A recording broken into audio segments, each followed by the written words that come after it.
또 이렇게 여러분들과 같이 복음 진리를 나누게 돼서 좋습니다. 좋죠? 네.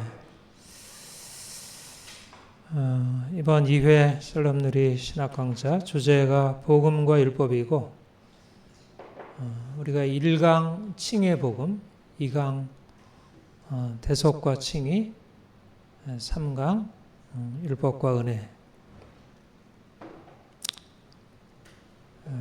복음이 뭐죠? 복음? 구원의 소식. 구원이 뭐죠?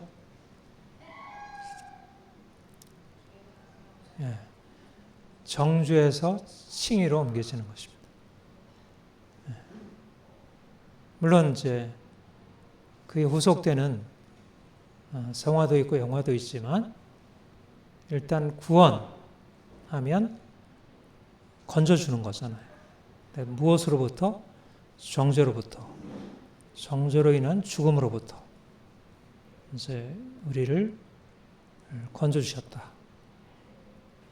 그래서 복음에는 하나님의 의가 나타나서 그 하나님의 의라고 하는 것은 죄인에 대한 정죄가 이제 사라지고 칭의가 주어졌다. 그러니까 사실 이제 기본적인 어떤 이 복음, 구원, 정죄, 칭의, 구원적인 기본적인 그 신학 개념을 확실하게 인지할 필요가 있어요.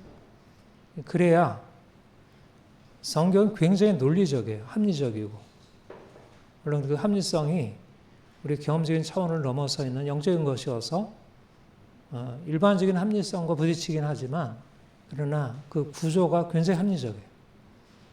제가 이제 철학을 전공했는데 철학을 하든 또 이제 뭐 정신분석을 하든 기본적인 개념, 그 기본적인 그 개념을 이해를 해야 그래야 그 내용이 파악이 돼요. 수학도 마찬가지잖아요. 수학이든 영어든. 그래서 복음은 구원의 소식이다. 구원, 정죄에서 칭의로 옮겨지는 것이다. 여러분들에게 이제 그 성경에서 구원을 묘사하는, 구원을 표현하는 그 개념이 몇 가지 있는데 그 중에 제가 한 5가지로 정리를 할 수 있을 것 같아요. 하나는 금방 얘기한 대로 정죄에서 칭의. 죄에 대해서 하나님이 정죄하시고 정죄받은 자를 의롭다 하시는 칭의. 죄인을 하나님께서 저주하시고 저주받은 자를 저주에서 건져주시고 복을 주시는 것. 이게 다 구원이에요. 저주에서 복으로. 그러니까 결정적인 전환이 일어나는 거죠. 그리고 하나님의 진노로부터 하나님의 긍휼로. 이게 구원이에요. 하나님이 우리를 죄에 대해서 진노하시는데 진노받은 자를 긍휼히 여기셔서 살리셨다. 심판. 심판이라는 개념은 뭐 포괄적인 의미도 있지만 특별히 죄인에 대한 하나님의 심판, 구원. 그러니까 구원이라는 말과 칭의, 복, 긍휼 다 연결되는 거죠. 또 마지막으로 죽음. 이게 최종적인 정죄와 저주와 진노, 심판의 결과가 죽음이고 생명. 바로 이거를 복음이라는 거예요. 정죄에서 칭의로 옮겨지고 저주에서 복으로 옮겨지고 진노에서 긍휼로, 심판에서 구원으로, 죽음에서 생명으로 옮겨지는. 여러분, 이게 현실적으로 일어나는 일인가요? 현실적으로 부분적으로 있긴 하죠. 그러나 맨 마지막을 생각하면 어때요? 죽음에서 생명으로 옮겨진다는 이 일은 현실에서 불가능한 일이잖아요. 그러니까 이 얘기를 말하자면 이 앞에 있는 얘기는 사실 현실에서 일어나는 일이 아니라는 거예요. 현실은 여기까지예요. 현실은 그러니까 복음이라는 것은 사실상 현실을 넘어서 있는 거예요. 그러니까 우리가 복음에서 구원의 소식을 듣고 야, 나에게 구원이 임했다라는 것은 유비적으로 현실 안에 일어나는 일로 설명은 할 수 있지만 실질적인 그 실체는 사실은 현실적인 경험을 넘어서 있는 것입니다. 죽음에서 생명으로 옮겨지는 거니까.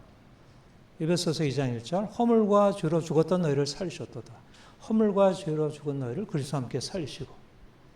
이게 바로 구원을 말하는 것이에요. 그러니까 복음이 엄청난 신비이고 비밀이고 일반 사람들에게 이해가 되기 어려운 거죠. 그런데 이게 복음이라면 이 칭의, 복, 긍휼, 구원, 생명이 임했다는 게 복음이라면 이게 율법이에요. 복음이 선포되기를 너는 이제 의롭다. 너는 이제 저주에서 벗어나게 되었다. 이렇게 복음이 선포하는데 그거는 무엇에 반한 선포냐면 율법에 반한 선포예요. 율법이 와서 너는 이제 죽어야 돼. 너는 이제까지 모든 복을 다 빼앗을 거야. 너는 이제 심판이야. 너는 이제 죽음이야. 율법에 와서 일을 한 것입니다. 그리고 복음이 나타난 거예요. 그러니까 우리가 복음 안에서 주어진 일을 이해하려면 뭐를 알아야 돼요? 율법을 알아야 돼요. 율법이 정죄하고 율법이 저주하고 율법이 심판하고 율법으로 하나님이 진노하시고 우리를 죽이신다는 의미를 깨달아야 돼요.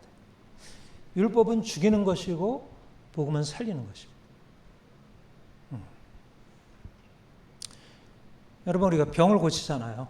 병원에 가서. 근데 의사는 뭐의 전문가죠? 치료의 전문가이지만 병의 전문가이기도 한 거예요. 병이 왜 걸렸는지 그래야지 치료를 하잖아요. 하나님이 우리를 치료하신 거예요. 우리를 죽음에서 우리를 건져주신 거예요. 심각한 병에서. 그러면 하나님께서 우리에게 주신 이 놀라운 구원을 이해하려면 우리가 어떤 병에 걸렸었는지, 왜 인생이 불행하고 문제가 있는지를 알아야죠. 그러니까 사실은 이 복음은 전혀 이해할 수 없는 신부이고 율법은 어느 정도는 경험이 되는데 그 명확하게는 이해는 안 되고 있고. 그래서 이제 복음으로 들어가는 건 더 어려워요. 복음을 이해하는 건 더 어려운데 율법이 정죄하고 심판하는 것은 그래도 조금은 이해할 수 있어요. 왜냐하면 우리의 경험으로 주어지기도 하고. 그래서 현실에서는 이게 최고예요. 현실을 이끌어가는 것은 사실 율법이에요. 율법이에요.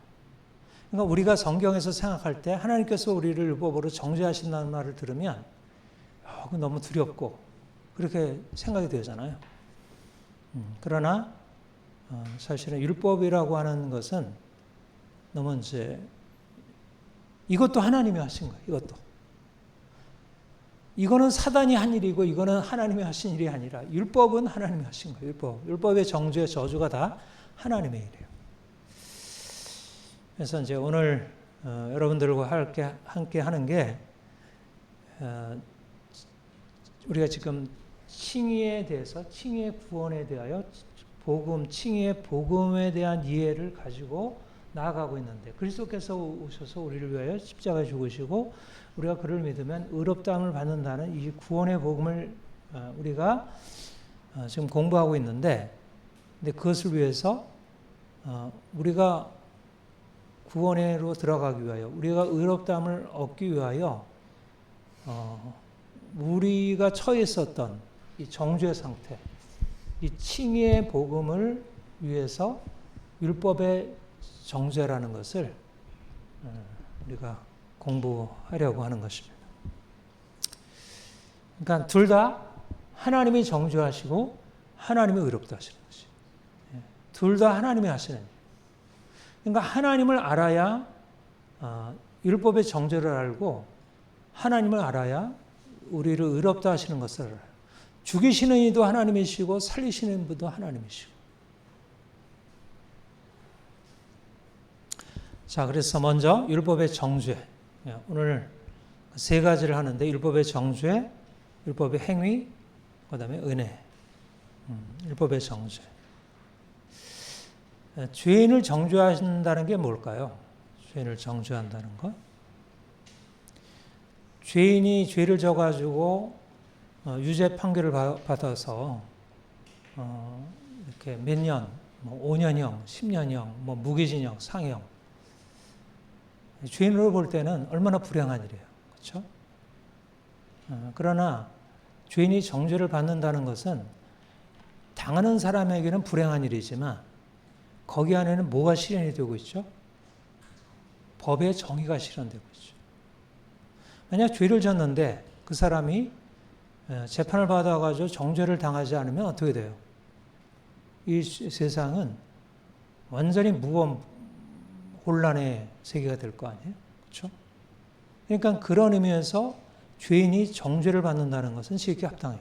지금도 우리나라가 지금 가장 씨름하는 게 바로 이 사법이 법치가 지금 유지가 되고 있느냐, 사법부가 제대로 된 그런 법적인 판결을 내리고 있느냐, 이 법이 왜곡이 되고 판결이 이게 다른 요인들, 이념이라든지 사적 이익에 연결되어 가지고 이거 왜곡이 되면 심각한 문제죠. 그러니까 죄인은 반드시 합당한 판결을 받아야 돼요.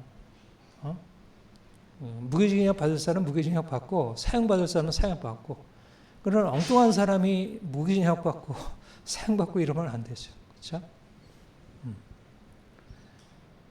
그런데 이제 오늘날 심각한 문제가 뭐죠? 우리 정치적인 상황도 그렇고 사회적인 상황, 특별히 문화적인 상황에 오늘날의 문제는 뭐예요?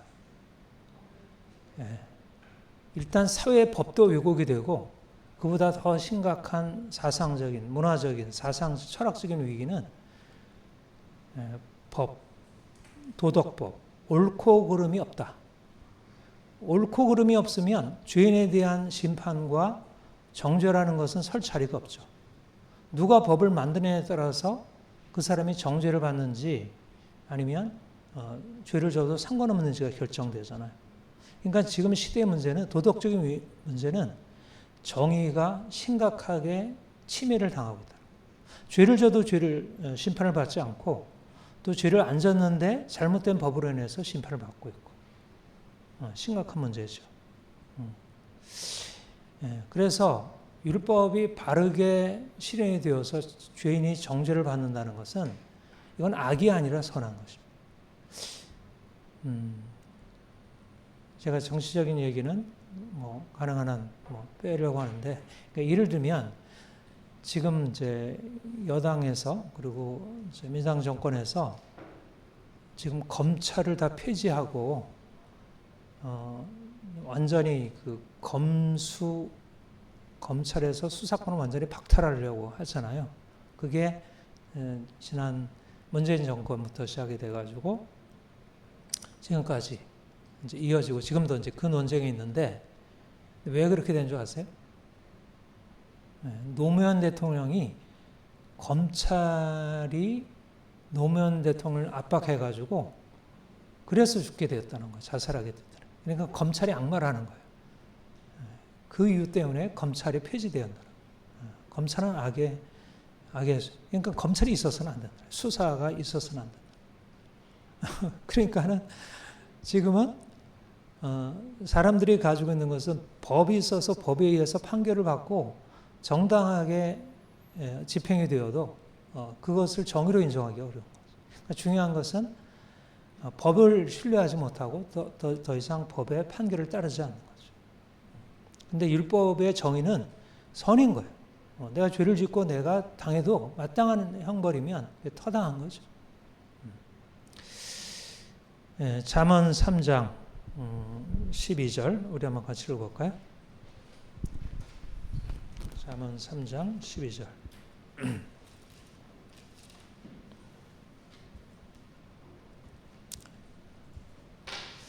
거기에 보면 대저 여호와께서 그 사랑하는 자를 징계하시기를 마치 그 아비가 그 기뻐하는 아들을 징계한 같이 하느니라.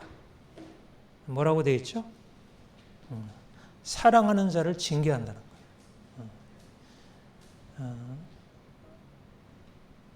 사랑하는 것은 정죄를 반드시 포함한다. 악에 물들어 있는 아이를 정죄해서 그 아이를 악에서부터 건지려는 것은 사랑의 한 표현이라는 거죠. 만약 그 다음에 히브리서 12장 8절 징계는 다 받는 것이오늘 너에게 없으면 사생자요 친아들이 아니니라.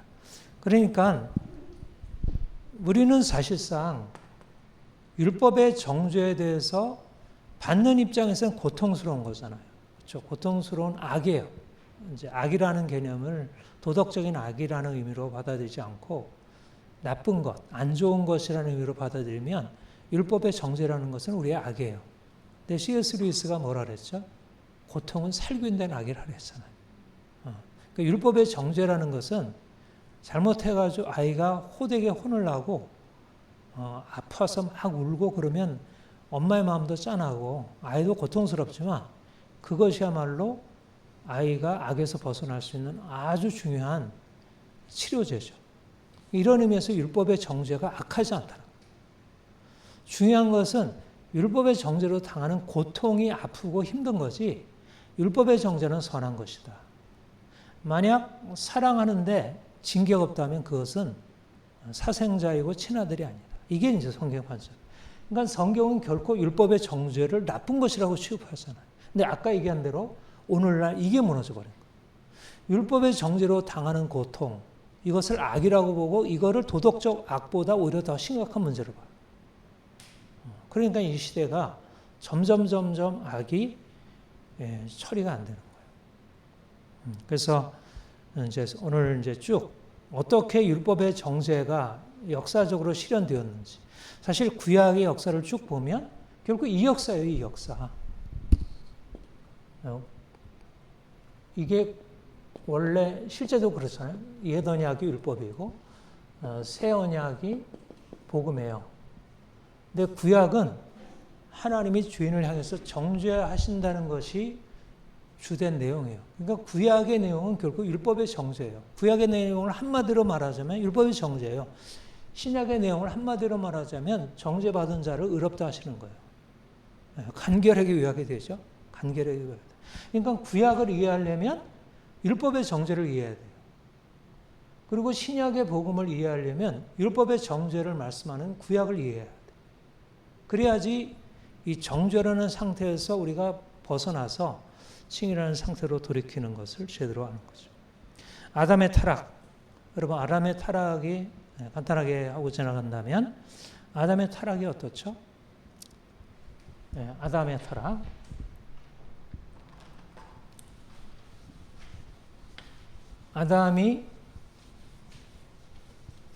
아담의 타락은 내용적으로 하나님이 금하셨죠. 뭘 금했어요? 선악을 알게 하는 나무에 열매를 먹지 말라. 그게 율법이에요. 금기. 금기. 율법. 이것을 하지 말라. 근데 이것을 어긴 것이죠. 이게 불순종. 그가 사단의 끼임을 받아서 이걸 따먹었어요.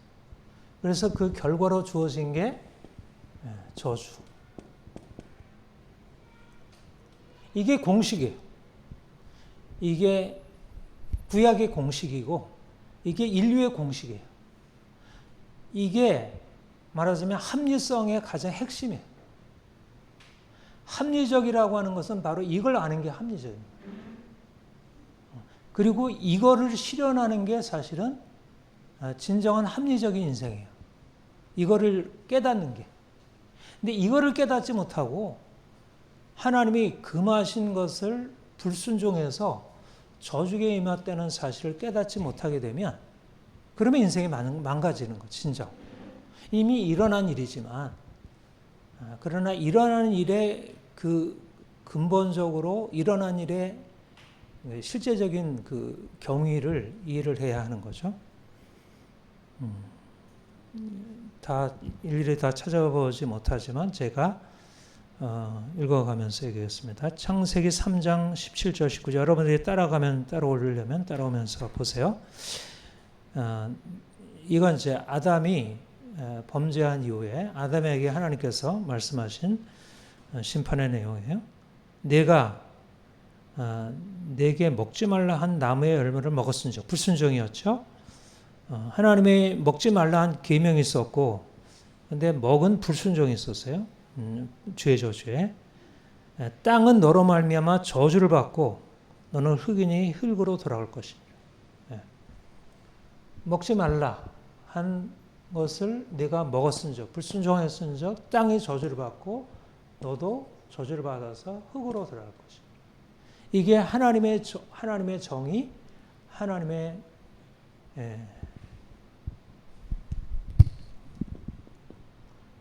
그러니까 율법의 정죄라는 말은 율법에서 하나님께서 정의의 심판자, 하나님의 심판자로서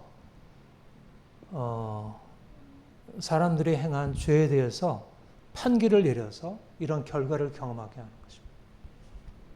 이게 이제 아담으로부터 시작된 것이고, 그러니까 내가 인생의 불행과 고통을 경험할 때 인생의 고통과 불행에서 우리가 만나게 되는 것은 실제적으로 고통이고 또 내가 잘못한 것이지만 그러나 그 근본 안에는 그 위에 하나님이 그것에 대해서 심판하시고 정죄하시고 저주하신다는 사실이 놓여 있는 거죠. 그러니까 결국 하나님과의 관계 속에서 봐야 돼요. 우리가 성경을 가지고 우리의 성경이 왜 뛰어난 거냐면 사실 인생의 불행에 대해서 그것을 단지 사람의 잘못으로만 보지 않고 사람의 잘못에 대해서 하나님이 그것에 대해서 어떻게 보응하시고 심판하시는지를 보여주는 거죠. 그러니까 하나님을 알아야 인생에 행한 것이 무엇인지 그 결과가 어디서부터 비롯되는 걸 알죠. 그 뒤로 우리 가인은 어떻게 했죠? 가인은 동생 아벨을 죽였죠. 동생의 재물은 받고 자기 재물을 받지 않는다는 이유로 아벨을 죽였어요. 그리고 그런데 하나님께서 가인에게 만나서 뭐라고 말씀하냐면 창세기 4장 10절에 그렇게 말씀하셔요. 네가 무엇을 하였느냐? 네 아우의 핏소리가 땅에서부터 내게 호소하느니라. 이게 무슨 말일까요? 지금 가인이 아벨을 동생 가벨을 죽여가지고 땅에 이제 묻은 거잖아요. 원래 안매장을 한 거죠. 그래서 이제 감쪽같이 감춰진 거예요. 누구도 안 봤어요. 그런데 하나님이 다 보시고 신문하는 거예요. 내가 다 봤어. 땅에서부터 핏소리가 호소한다는 거예요. 말하자면 죽임당한 영혼이 하나님께 나의 이 억울함을 갚아주세요. 하나님께 호소하는 거예요. 하나님의 심판 앞에 정의가 호소하고 있다는, 피가 호소하고 있다는 거예요. 그러니까 죽임당한 사람들이 사실은 그 죄에 대한 값을 하나님께서 처벌해 달라고 호소한다는 거예요. 그러니까 에덴 동산에서 하나님의 심판자로 등장하시고 가인의 죄에 대해서 하나님의 심판자로 등장하시는데 피해자에 대해서 하나님이 그들이 당한 고통, 가해자가 행한 악에 대해서 심판자로 등장하시면서 가인을 그래서 가인의 벌을 내리고 그는 땅에서 위리하는 자가 되죠. 그리고 노아 홍수는 우리가 잘 아는 사건이죠. 노아 때 많은 사람들이 먹고 마시고 시집가고 장가가지고 근데 그 땅의 포악이 극도로 심각하게 되고 죄가 관영하게 된 것입니다. 그래서 하나님이 그들에 대해서 이제 심판을 작정하시고 노아에게 이제 노아 홍수로 심판하실 것을 말씀하셨죠. 네, 그 뭐라고 말씀하냐면 창세기 6장 13절 모든 혈육 있는 자의 포악함이 땅에 가득함으로 그 끝날이 내 앞에 이르렀으니 내가 그들을 땅과 함께 멸하리라. 여기에도 뭐가 나오죠? 그들이 이 포악, 하나님이 그러니까 모든 사람들 안에 하나님이 주신 양심, 도덕적인 삶을 살아가도록 악을 행하면 그들이 심판을 받으리라는 것을 하나님의 양심에 기록해 두셨는데 그들이 양심을 거슬러서 하나님이 정하신 질서를 깨뜨리고 포악이 심함으로 하나님이 그 땅을 심판하시고 멸망하시기로 하나님께서 그렇게 말씀하시고 실제적으로 그렇게 실행하는 것입니다. 그러니까 여러분들이 성경 창세기로부터 쭉 보게 되면 면면이 사람들의 행위, 악한 행위에 대해서 하나님의 무서운 심판이 선고되고 실제적으로 실행이 되는 가인에 대하여 또 노아 홍수 때 사람들이 살아가던 사람들에 대하여 하나님의 심판이 선언이 되고 있습니다. 네, 또 소돔 고모라는 누가 살고 있었죠? 아브라함의 조카 롯이 살고 있었어요. 근데 롯이 그 땅에 들어갈 때는 그 땅이 뭐 애국과 같이 이렇게 아주 기름지고 그래서 그 땅에 들어가면 내가 잘 살 수 있으리라. 그렇게 아주 낙관적인 생각을 가지고 들어갔다가 그 땅이 얼마나 악한지를 몰랐던 거예요. 근데 그 땅이 너무 심각한 악을 범함으로 하나님이 이제 멸하시기로 작정하시고 이제 그 멸망하시기 전에 아브라함을 천사들과 함께 방문하시죠. 그래서 그들을 심판하실 것을 말씀하셔요. 그런데 그때 하나님께서 그들에 대해서 말씀하신 게 뭐냐면 창세기 19장 13절 이렇게 말씀하셔요. 그들에 대한 부르짖음이 여호와 앞에 크므로 여호와께서 이것을 멸하려고 우리를 보내셨느니 우리가 멸하리라. 여기서도 마찬가지죠. 아까 아벨의 피가 하나님께 땅에서부터 부르짖음으로 하나님께서 그것을 들으시고 가인을 멸하시죠. 여기서도 이 당시에 소돔과 고모라에 있는 그런 권력자들, 그들이 수많은 사람들의 피를 흘리고 포악을 행함으로 사람들의 부르짖음이 하늘에 상달된 거예요. 하나님이 그들을 심판하시기로 작정하시고 천사들을 보내서 이제 심판을 행하죠. 다 하나님이 정의의 심판자이시고 악을 행한 하나님을 거슬려서 악을 행한 사람들에서 저주하시고 심판하신다. 이게 하나님의 원리라는 거예요. 이게 역사의 원리입니다. 이게 모든 역사가 다른 문화권, 다른 여러 가지 것을 가지고 있지만 결국 사람들이 보기에는 여러 가지 뭐 역사적인, 정치적인, 군사적인, 경제적인 여러 가지 이유가 있어서 뭐 전쟁이 일어나고 어떤 나라가 망하기도 하고 흥하기도 하고 하지만 그러나 그 배후에 흐르는 건 뭐냐면 하나님이 율법을 제정하시고 사람들에게 율법을 심어놓으시고 율법에 따라서 행하지 않을 때 그들의 악에 대해서 율법의 저주, 정죄를 내리시고 그들이 심판으로 멸망당하는 것이 역사의 원리라는 거예요. 그리고 하나님이 이스라엘 백성들을 택하신 목적이 뭐냐 하면 바로 이것을 가르쳐 주시려. 그러니까 이스라엘이나 이방이나 똑같이 하나님이 율법을 가지고 심판하시는데 딴 나라에는 직접적으로 그들에게 하나님이 그 정의로운 율법을 계시하셔서 그들로 하여금 율법을 행하도록 말씀한 것이 아니고 간접적으로 일반 원청 차원에서 율법을 그들에게 열어주시고 그들의 양심이 그것을 깨닫게 하셨지만 그러나 하나님이 특별히 이제 택하신 백성에게 이 하나님의 정의를 알리시려고 이제 이스라엘 백성들을 택하신 것입니다.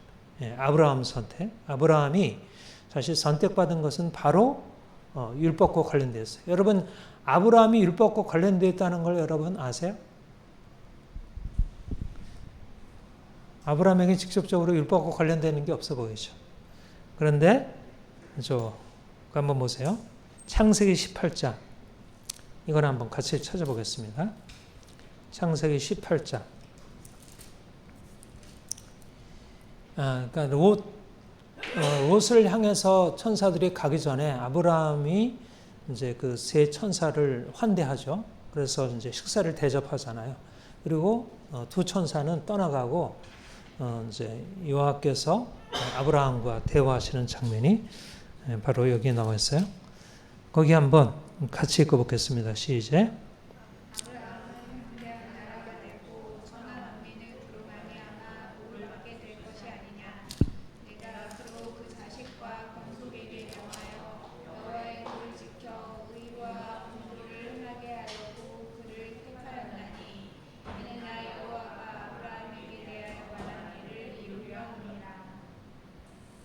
네, 잠깐만요. 그러니까 아브라함에게 내가 너를 택한 것은 천하 만민에게 복을 주려 하기에 택했다. 이렇게 말씀하셨어요. 강대한 내라고. 이거는 앞에 아브라함을 처음 불러내실 때 하신 말씀과 동일하죠. 근데 19절에 특별히 이 말씀이 중요한데요. 내가 그로 그 자식과 권속에게 명하여, 그러니까 자녀들을 가르치라는 거예요. 이와의 도를 지켜 의와 공도, 이게 아주 중요한 개념이에요. 구약에 항상 짝을 이루어 나오는 개념이에요. 보통은 공도라는 말을 안 썼고 정의라는 말로 썼어요. 공의와 정의, 보통 그렇게 이제 설명했는데, 이 개념이 구약의 핵심 개념이에요. 이게 뭐냐면 체데카 미스파트예요. 체데카 미스파트. 체데카는 율법에 따라 행하는 의로운 행동이에요. 살인하지 말라. 체데카는 뭘까요? 살인하지 않는 것. 간음하지 말라. 간음하지 않는 것. 부모를 공경하라. 부모를 공경하는 것. 이게 체데카예요. 미슈파트는 행한 대로 심판하는 거예요. 미슈파트라는 말이 심판이라는 말에서 나왔어요. 그러니까 특별히 법정에서 재판관이 악인을 벌하고 의인을 상을 주는 것을 사실 미슈파트라고 해요. 그러니까 우리는 의를 가져야지. 우리 일반 백성들은 의를 가져야 하고, 또 재판장은 의를 가지고 있는 사람에게 상을 주고, 또 불의를 행한 사람들에게 벌을 주는 것. 이게 미슈파트예요. 그러니까 하나님께서 아브라함을 택하신 목적은 뭐냐면 바로 이 하나님의 정의, 의를 행하여 하나님의 상급받고 악을 행하여 하나님께 벌을 받는 이 하나님의 정의를 깨닫게 하기 위한 것이 결국은 아브라함을 택하신 목적이라는 거예요. 하나님의 말씀을 지켜 행하는 의로운 백성 삼으시려고, 또 하나님의 말씀에 불순종하면 그들이 벌을 받는다는 하나님의 정의를 알리시려고 하나님이 아브라함을 택하시고 그들에게 이것을 명하셨어요. 그리고 이제 창세기 18장 25절, 거기 바로 뒤이니까 한번 읽어볼까요? 아브라함이 이제 롯을 위하여 이렇게 중보를 하죠. 하나님, 의인과 악인을 함께 모으라는 것이 하나님의 정의가 아니지 않습니까? 그러면서 50명이 있으면 함께 의인과 함께 멸하겠습니다. 그렇게 하나님 앞에 이제 질문을 하죠. 25절 한번 같이 읽어볼까요? 시작. 주께서 이같이 하사 의인을 악인과 함께 죽이심은 부당하오며 의인과 악인을 같이 하심도 부당하나이다. 세상을 심판하신 이가 정의를 행하실 아니니까. 아주 대담하죠. 하나님 정의롭게 하셔야 됩니다. 재판하시려면 똑바로 하셔야 됩니다. 하나님은 정의로운 심판장인데 악인을 벌하시는 거야 맞지만 의인을 악인과 함께 벌하는 것은 맞지 않지 않습니까? 이렇게 얘기하는 거예요. 그러니까 바로 이미 아브라함 안에는 그 정의가 있었던 거죠. 이미 정의의 개념이 있었고 하나님을 만났을 때 하나님을 정의로운 분으로 이미 알고 있었던 거예요. 그래서 롯을 심판하려고 하는 하나님 옆에 나아가서 하나님, 롯을 심판할 때 이걸 고려하셔요. 롯은 그래도 의인이잖아요. 그들은 그 소돔과 고모라 백성들은 악인들이어서 그들을 심판하신다는 것은 내가 충분히 이해합니다. 하나님의 정의에 합당합니다. 그러나 의인은 하나님의 상 주시는 것이 하나님의 정의에 합당하지 않아요? 이렇게 이제 한 거죠. 그러니까는 그런 의미에서 보면 창세기에서부터 노아 홍수, 소돔과 고모라, 그리고 아브라함이 하나님께 말씀하는 것을 보면 하나님이 정의로우신 분이라는 사실이 깊이 뿌리 내려 있고 아브라함을 하나님께서 택하실 때 이미 그 안에 그것을 이미 그가 가지고 있었고 하나님이 그것을 강하게 심어 주신 것이죠. 그리고 그 이후에 그것을 위하여 하나님이 이제 이스라엘 백성들을 아브라함 이후에 400년 이후에 이스라엘 백성들을 애굽에서 건져내셔요. 그래서 이스라엘 백성들이 이제 400년 동안 애굽에서 종살이 하다가 이제 그 출애굽하고 나오잖아요. 근데 출애굽하고 나온 이후에 이스라엘 백성들이 하나님이 행하신 가장 중요한 일이 뭘까요? 출애굽한 이후에 이제 광야로 들어왔잖아요. 근데 광야에 들어와서 하나님이 하신 가장 큰 일은 뭘까요? 율법이에요. 뭐 만나를 주신 것도 있고, 뭐 매출하기도 주신 것도 있고, 반석에서 샘을 내시기도 하시고, 뭐 여러 가지 기적을 나타내시고 하셨지만 가장 중요한 것은 시내산에서 율법을 주신 거죠. 그 출애굽 20장에 십계명이 나오고 출애굽 19장에 보면 하나님께서 율법을 수여하시기 위해서 백성들에게 강림하시는 게 나타나요. 그래서 그들이 이제는 간접적으로 알고 듣고 있었던 하나님의 정의의 심판이라는 것을 직접적으로 명시적으로 돌판에 기록하여 새긴 것으로 그들이 이제 받게 되고, 그래서 이제 그들은 율법의 백성이. 그러니까 이게 놀라운 거예요. 여러분, 이스라엘 백성들에게 가장 뛰어난 하나님의 영광이 뭘까? 이스라엘 백성들이 온 열방 중에 가장 뛰어난 백성이 되는 것이 무엇일까? 바로 하나님이 그들에게 율법을 주셨다는 거예요. 하나님의 정의라고 하는 것을 엄청난 이 지혜, 가장 뛰어난 지혜. 그러니까 지금도 이스라엘 백성, 유대인들이 세상 위에서 가장 뛰어난 민족이 되게 된 가장 큰 이유가 뭐냐면 그들이 율법을 어려서부터 배워서 그들이 율법에 따라서 살려고 했다는 거. 여러분, 신명기 주제가 뭐죠? 신명기 주제. 신명기 주제. 우리 신명기 30장 한번 볼까요? 뭐 신명기 전체가 다 그러한데 신명기 30장 15절. 보라, 내가 오늘 생명과 복과 사망과 화를 내 앞에 두었나니. 그렇게 말씀하시면서 19절 같이 읽겠습니다. 시작. 내가 오늘 하늘과 땅을 불러 너에게 증거를 삼노니 내가 생명과 사망, 복과 저주를 내 앞에 두었은즉 너와 네 자손이 살기 위하여 생명을 택하라. 사망과 생명, 복과 저주를 내 앞에 두었다. 생명을 택하라는 말은 무엇을 택하라는 말이죠? 순종을 택하라는 것이죠. 불순종하면 죽음이고 저주니까 순종을 택하라. 그런데 이스라엘 백성들의 역사를 보면 어때요? 그래도 그들이 이제 율법을 받아서 이제 율법을 지켜 행하는 백성이 되었으니까 그들은 이방과 다르게 율법을 순종해서 하나님이 주시는 축복으로 들어가지 않았을까요? 어떻게 되었죠?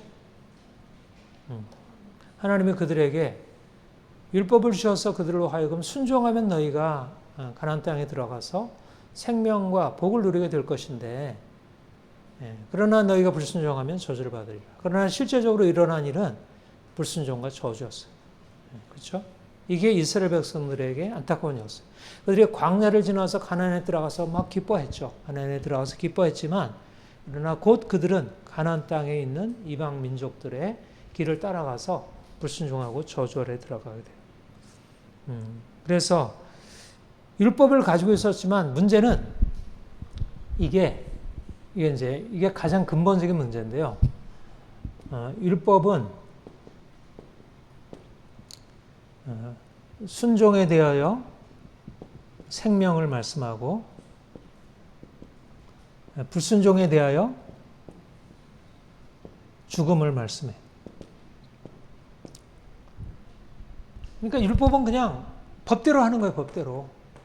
그야말로 법대로 사람들을 심판해서 거기에 따라 보응을 주는 거예요.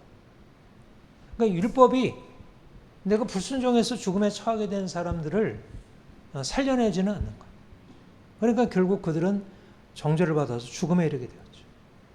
그러니까 율법을 알았다는 것과 율법을 알지 못했다는 것은 차이가 있는데, 그냥 율법을 알았다는 것이 그거를 알므로 인해서 내가 순종해야지 라는 생각은 가질 수 있고, 그래서 순종하려고 했지만 그들은 역시 불순종하여 그들이 저주 아래 놓이게 되고 죽음에 이르게 되었다. 그래서 이제 우리가 잘 아는 이사야서, 우리가 얼마 전에 이제 큐티의 내용도 보았죠. 이사야서 1장 4절부터 6절. 슬프다 범죄한 나라여, 허물긴 백성이요, 행악의 종자요, 행위가 부패한 자식이로다. 그들이, 하나님이 이렇게 말씀하셔요. 범죄한 나라요, 허물진 백성이요, 행악의 종자요, 행위가 부패한 자로다. 얼마나 하나님이 아주 강하게 정죄하시죠. 그들이 여호와를 버리며 이스라엘의 거룩한 일을 만홀히 여기고 멀리하고 물러가도다. 그러면서 하나님이 뭐라고 말씀하셔죠? 이제 저주 정죄를 말씀하셔요. 너희가 어찌하여 매를 더 맞으려고 표역하느냐. 온 머리는 병들고 온 마음은 피곤하였으며 발바닥까지 머리까지 성한 것이 없이 상한 것과 터진 것과 새로 맞은 흔적뿐이오늘 그들이 짜며 싸매며 기름으로 부드럽게 함을 얻지 못하여도다. 이게 이스라엘 백성들의 처지였어요.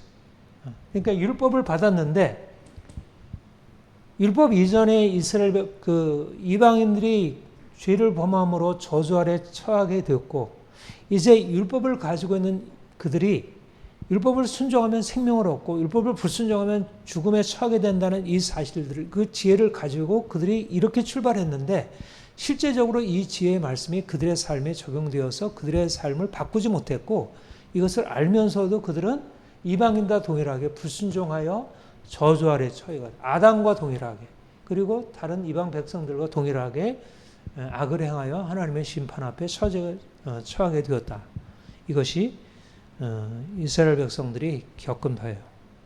그러니까 이방인과 유대인이 동일하다는 거예요. 로마서 3장 19절에 보면 우리가 알거니와 율법이 말하는 바는 율법 아래 있는 자들에게 말하는 것이니 이는 모든 입을 받고 온 세상으로 하나님의 심판 앞에 있게 하려 합니다. 여러분, 바로 이 아담 이후에 내려온 죄에 대한 하나님의 심판이 이방인에도 적용되고 택한 이스라엘 백성들에게도 동일하게 적용된 거죠. 차이는 뭐예요? 이방인은 알지 못하고 죽음에 처하게 된 것이고 이스라엘 백성들은 알면서도 죄를 범함으로 죽음에 처하게 된 것이죠. 그러나 결과적으로 모두 온 세상에 하나도 남김없이 죽음에 처하게 되었다.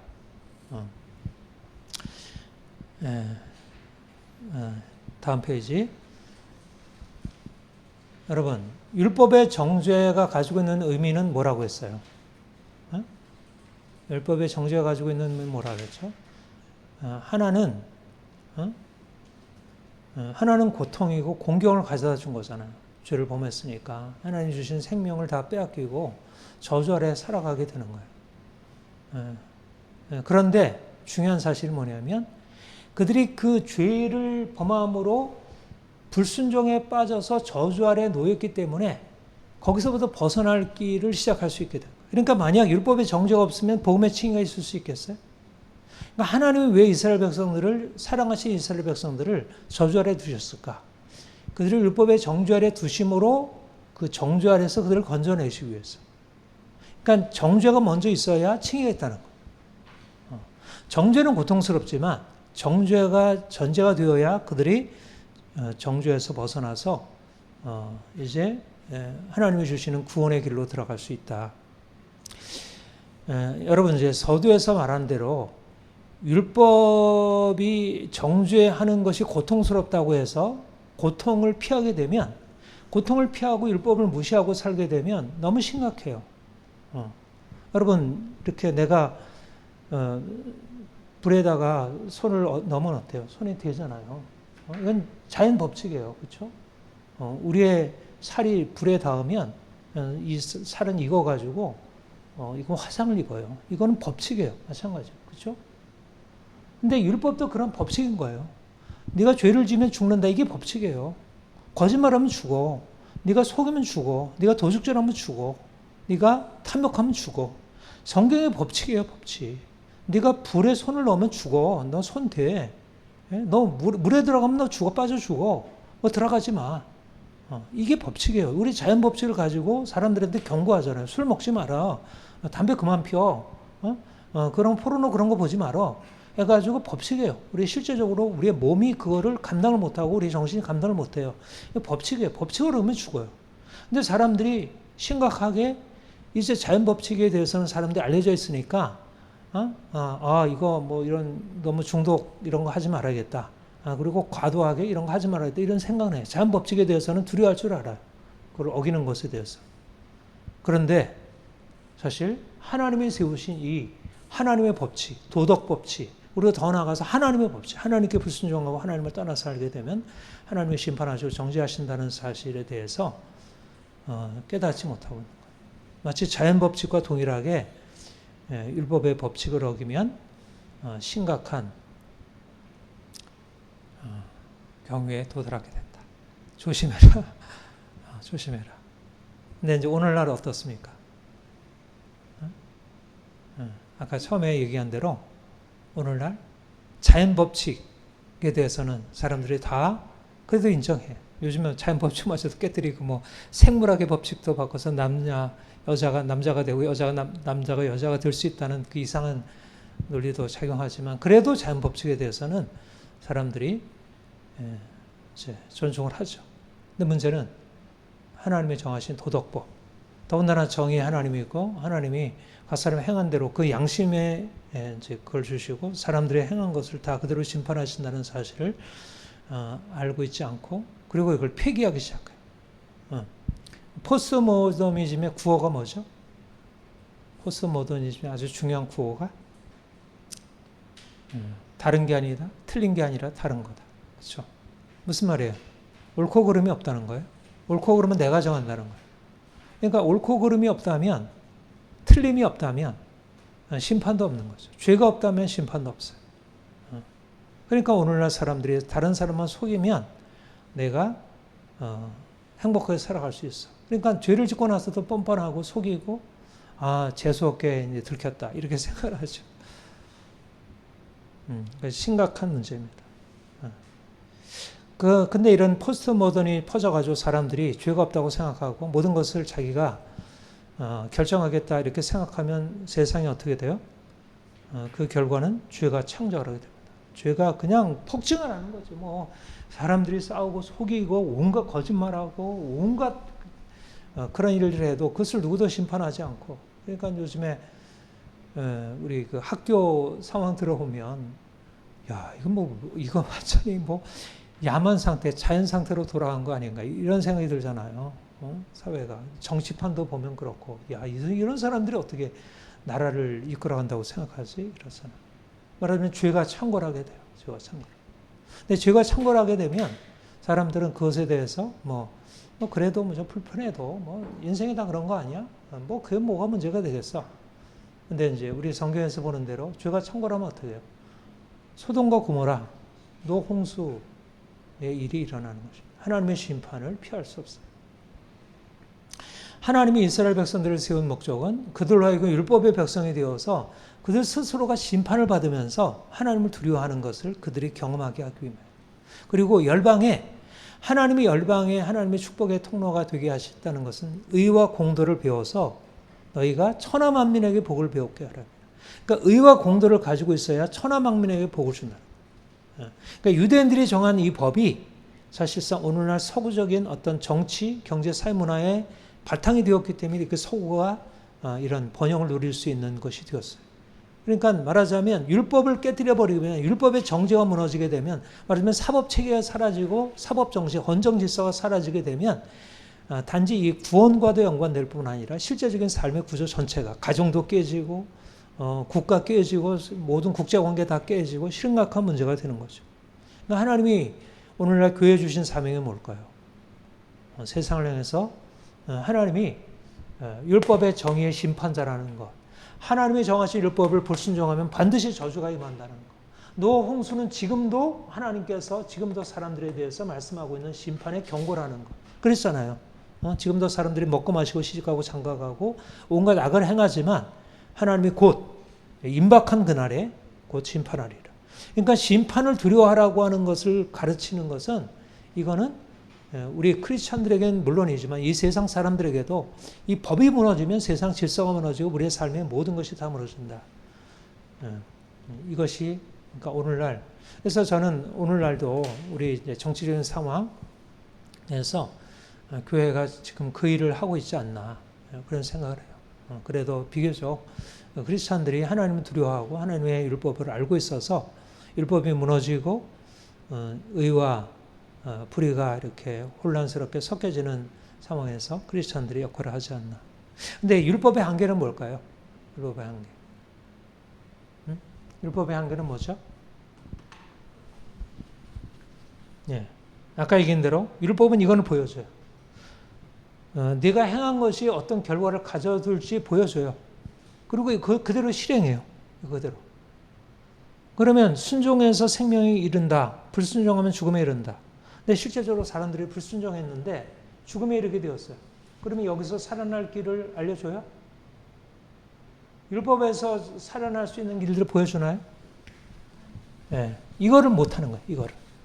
그러니까 율법이 가지고, 그러니까 율법의 한계, 율법이 하는 일과 율법이 하지 못하는 일을 아주 선명하게 알아야 되는데, 율법이 하는 일은 네가 죄를 지으면 죽는다는 것을 가르치고, 율법이 하지 못하는 일은 네가 죽음에서 벗어날 수 있는 길을 이 길로 가라. 율법은 그걸 못 해주는 거예요. 그러니까 사람들에게 이거 하면 죽는다. 너 이거 죽어야 돼. 죽이는 일을 하는데 살리는 일을 못하는 것입니다. 죄인이 죽는 일은 그들에게는 불행하지만 사회에는 유익해요. 다른 사람이 유익해요. 그러나 본인에게는 고통스러운 일이지. 내가 율법을 어김으로 말미암아 내가 저주 아래 처하게 되는데 나는 여기서 그래도 한번 실수하고 잘못했는데 여기서 벗어나고 싶어. 나 좀 도와주세요.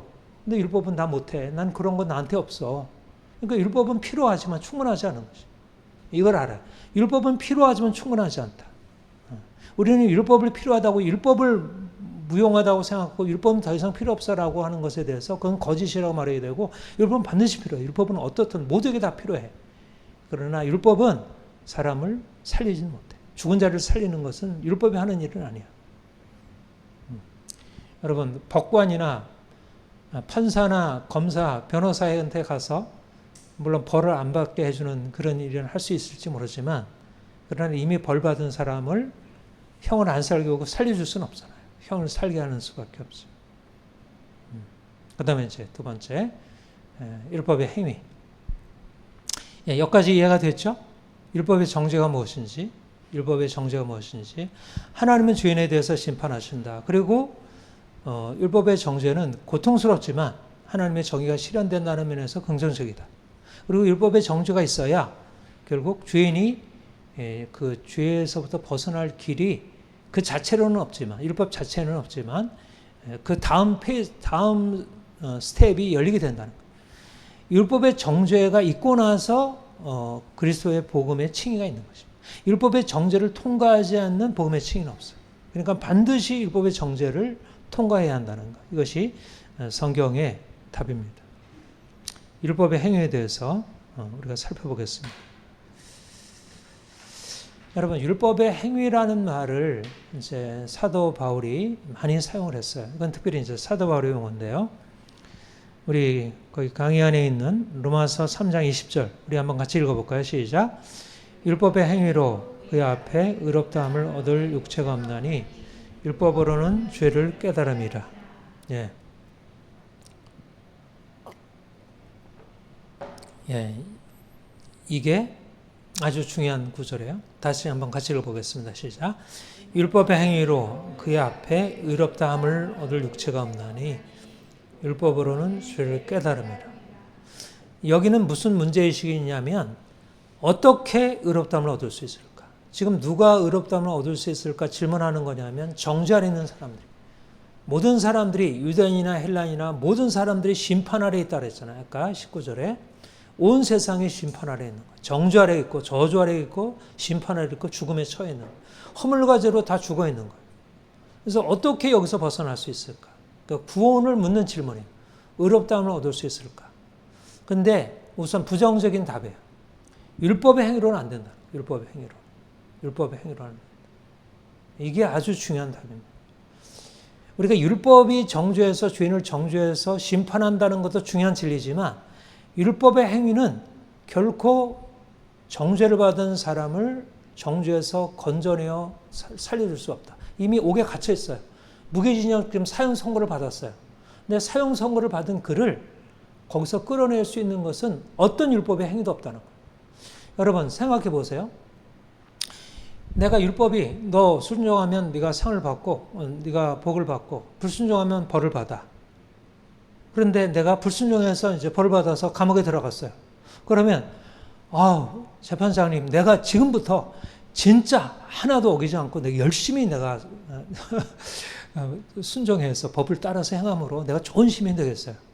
그렇게 다짐하고 실제적으로 그렇게 그 사람이 나와서 그렇게 한다고 해서 그 사람이 이미 저질러서 행한 그 죄의 대가 들어가서 지금 치러야 할 그 형을 감수할 수 있을까요? 문제는 지금 우리가 처한 해 상황은 지금 중립적인 상태에서 아직 죄를 안 지은 상태에서 내가 죄를 지으면 안 되겠다. 이런 상태가 아니라는 거예요. 율법을 내가 지켜야 되겠다는 상태가 아닌 거예요. 이미 우리가 율법을 범해가지고 죄를 범해가지고 이미 형을 받아 언도받고 그 아래 지금 종살이하고 있는 상태라는 거예요.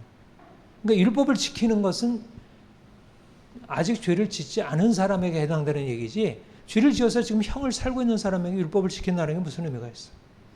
그런 의미에서 율법의 행위라는 것 자체가 인생이 처해 있는 저주로부터 벗어나지 못한. 그러니까 여기에 이제 가장 결정적인 율법의 행위로 의롭다함을 얻지 못한다는 말을 할 때 무엇이 전제가 되어 있냐면 인생은 그냥 중립적인 상태에 있는 게 아니다. 그러니까 율법을 잘 지켜 행하면 이제 잘 될 것이고 율법을 지켜지 행하면 벌을 받게 될 것이라는 의미로 말하는 게 아니라 이미 죄를 지어서 정죄 아래 있다는 거예요. 이미 죄를 지어서 정죄 아래 있는 지금 기결수라는 거예요. 기결수라는 감옥에 지금 갇혀 있다는 거예요. 여기서 어떻게 나올까? 그게 문제라는 거예요. 근데 행위라는 것은 아무런 의미 없다. 근데 사람들이 아직도 자기가 기결수라고 생각을 안 해. 자기가 지금 죄수로 갇혀 있다는 생각을 안 해. 지금 아직도 자기는 무엇을 하면 앞으로 자기가 잘하면 하나님이 자를 인정해 줘가지고 자기를 상주이시라 그렇게 착각을 하고 있다는 거예요. 많은 종교와 많은 사람들이.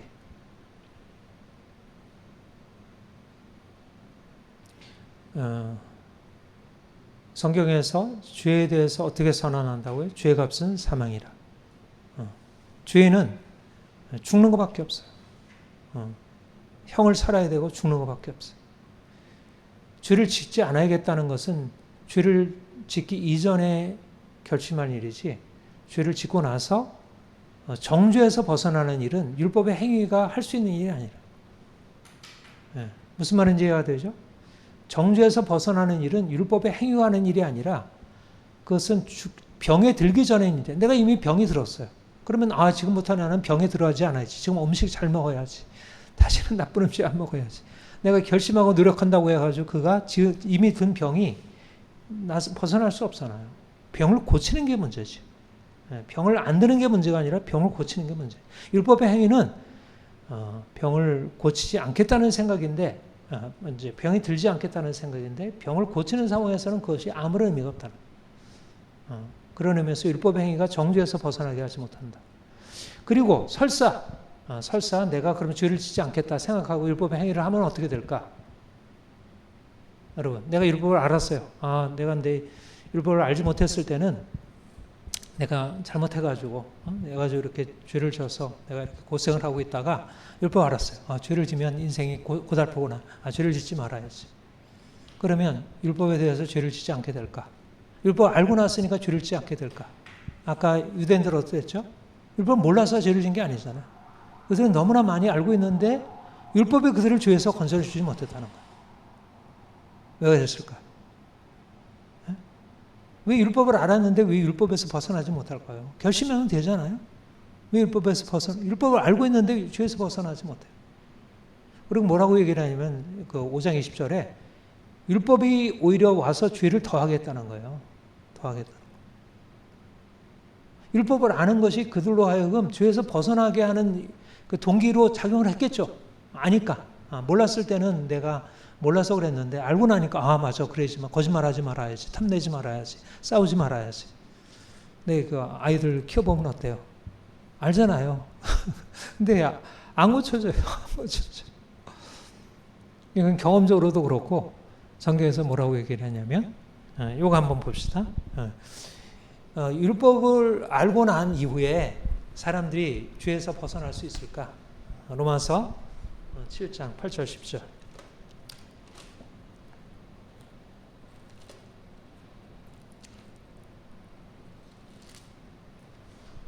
로마서 7장 8절 10절.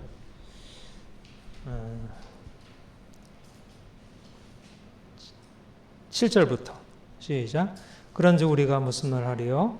율법의 죄냐? 그렇사니라. 율법으로 말미암지 않고는 내가 죄를 알지 못하였으니 곧 율법이 탐내지 말라 하지 아니었더라면 내가 탐심을 알지 못하였으리라. 그러나 죄가 기회를 타서 계명으로 말미암아 내 속에서 온갖 탐심을 이뤘나니 이는 율법이 없으면 죄가 죽은 것입니다. 전에 율법을 깨닫지 못했을 때는 내가 살았더니 계명 이름에 죄는 살아나고 나는 죽었도다. 10절 생명에 이르게 할 그 계명이 내게 대하여 도리어 사망에 이르가는 것이 되었도다. 11절까지 죄가 기회를 타서 계명으로 말미암아 나를 속이고 그것으로 나를 죽였는 자라. 네. 이 내용이 이해가 되죠.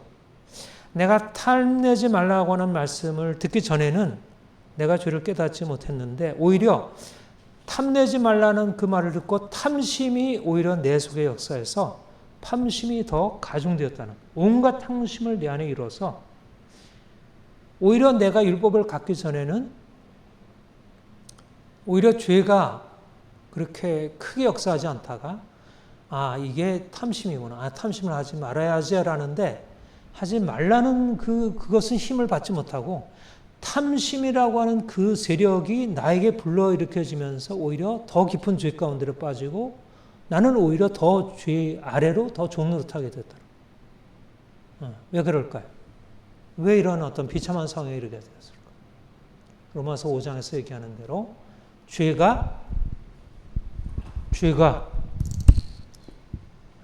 왕이고 인간이 죄가 왕이고 주인이고 인간이 그의 노예, 종이라는 것입니다.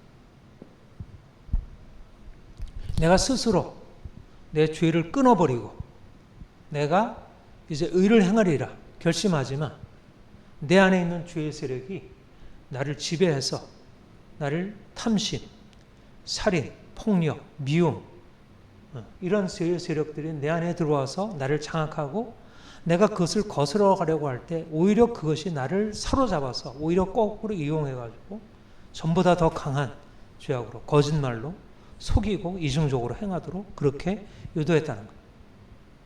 그러니까 인간이 가지고 있는 힘이 인간이 스스로 내 힘으로 내 노력으로 내 애씀으로 죄의 세력이라는 강력한 이거는 이미 일종의 영적인 세력,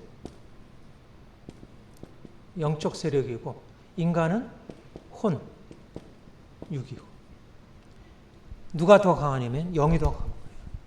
영적인. 이 악한 영의 세력들이 더 강한. 인간은 그 밑에서 쩔쩔매는 하나의 종살이 노예라는 것입니다. 그래서 근본적으로 인간이 그것을 해결하지 못한다. 그러니까 우리가 가지고 있는 이게 이제 아주 중요한 깨달음이에요. 인간이 죄를 지면 죽음에 처하게 된다는 사실, 이것이 굉장히 중요한 사실인데, 그러면 이 죽음에 처해 있는 인간이 과연 그 죽음에서 벗어날 수 있을까? 죽음에서 벗어날 수 없다는 거예요. 그러면 죄에서 벗어날 수 있을까? 죄에서도 벗어날 수 없다는 거예요.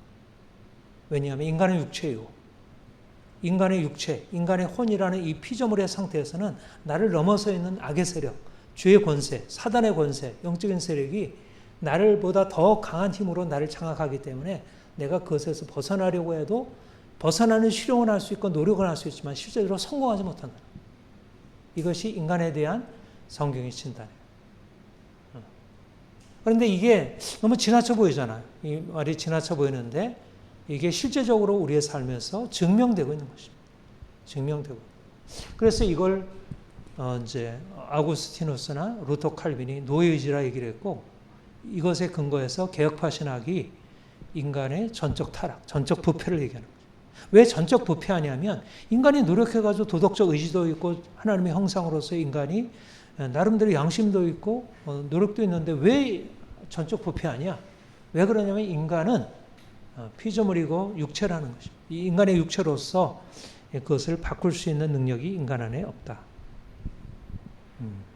그래서 근본적으로 율법이 얼마나 무능한지, 그래서 로마서 8장 2절에 보면 죄와 사망의 법이다 그렇게 얘기를 했습니다. 죄와 사망의 법에서 우리를 건져주셨다. 왜 죄와 사망의 법이죠? 우리를 죽이는 법이고 사망의 법이에요.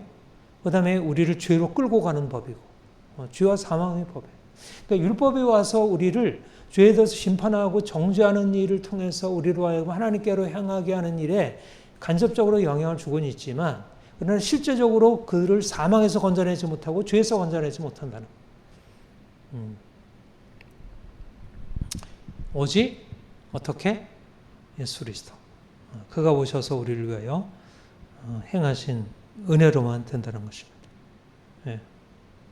율법의 행위로 그 앞에 의롭다함을 얻을 육체가 없나니 라고 할 때 율법의 행위라고 하는 것은 계명을 지켜 행하는 의미가 아닙니다. 이거는 바울 당시에 유대인들이 가지고 있는 그런 생각과 연결되어 있어요.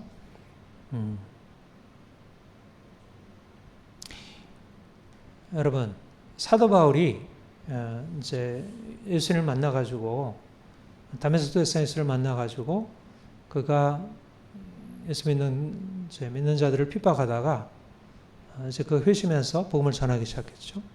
근데 이제 사도 바울이 복음을 전할 때 유대인들이 엄청 그를 핍박했잖아요. 근데 유대인들이 핍박한 이유가 뭐였을까요? 유대인들과 바울 사이에 놓여 있는 그 강한 대립. 유대인들은 바울 사도를 죽이려고 40일 동안 우리가 음식을 먹지 않으리라 그러면서 바울 사도를 죽이려고 했잖아요. 또 바울 사도는 유대인들의 그런 율법에 대한 그들의 고정된 관념에 대해서 그들이 저주를 받을 것이라 말씀하시고, 사도 바울과 이제 그 유대인들, 당시 유대주의자들의 가장 결정적인 생각의 차이가 뭐죠? 바로 율법의 행위예요. 그러니까 율법의 행위로 의롭다함을 얻지 못한다는 얘기는 당시 유대주의자들의 생각이었어요. 율법의 행위. 근데 그들이 율법의 행위로 의롭다함을 얻지 못한, 율법의 행위로 의롭다함을 얻는다고 할 때, 물론 그들이 율법 전체를 의미하는 것이기도 하지만, 특별히 그들에게 있어서 율법의 행위로 염두에 두었던 것은 뭐냐면, 자신들이 이방인들과 달리 가지고 있는 율법의 행위들이었어요. 그것이 바로 할례. 우리는 어려서부터 8일 만에 할례를 받았고, 그래서 사도 바울도 내가 8일 만에 할례를 받아서 나는 이방인들과 다르다. 당시에 우리는 할례자야. 이방인들은 무할례자이다. 그러니까 할례자, 무할례자라고 하는 게 이제 당시에 이제 그 많은 사람들에게 있어서, 특별히 유대인들에게 있어서 핵심적인 구분이에요. 우리는 하나님의 백성이고 언약 백성이고 우리가 할례자. 언약 백성이라는 말은 자기가 언약을 지켜 행한다는 의미도 있지만, 그러나 그들이 언약의 표지를 몸에 가지고 있는 거예요. 어려서 8일 만에 할례를 받은 그것을 몸에 가지고 있는 거예요. 그리고 그들이 날마다 안식일에 모여서 예배하고, 또 여러 가지 월삭, 초하루, 절기를 지키고, 여러 유월절, 맥수절, 초막절 지키고, 그런 어떤 절기들을 지키는 것. 그리고 이제 레위기에 보면 수많은 음식이 있잖아요. 정결한 음식, 이런 거 먹지 말라. 굽에 갈라진 그런 짐승들은 먹지 말아라. 그 다음에 비늘 없는 생선은 먹지 말아라. 무슨 하늘에 독수리나 타조나 이런 거는 먹지 말아라. 그러면서 정한 음식과 부정한 음식을 갈라서 말하고 있죠. 그러니까 말하자면 이제 구약 하나님이 모세에게 이스라엘 백성들이 주셨던 그런 계명의 법을 그들이 충실하게 따랐죠. 율법의 법, 율법의 행위. 그러니까 그들은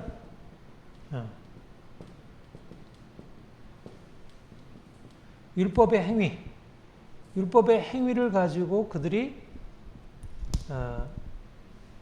이제 그들을 말하는 할례를 받았고, 그들의 안식일을 지켜 행하고, 그리고 음식을 구별해 먹고, 그렇게 행하는 그것이 그들의 의라고 생각하죠. 의. 그리고 하나님 앞에서 그것이 의롭다 여김을 받을 수 있다 생각을 한 거예요.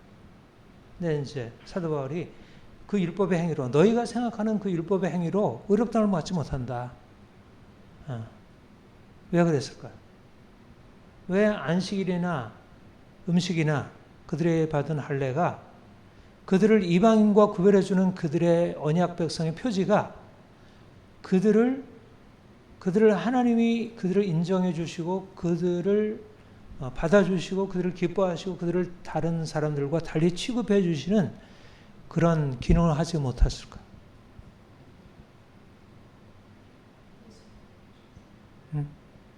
예수님 오셨기 때문에. 네, 율법을 잘못 이해해서.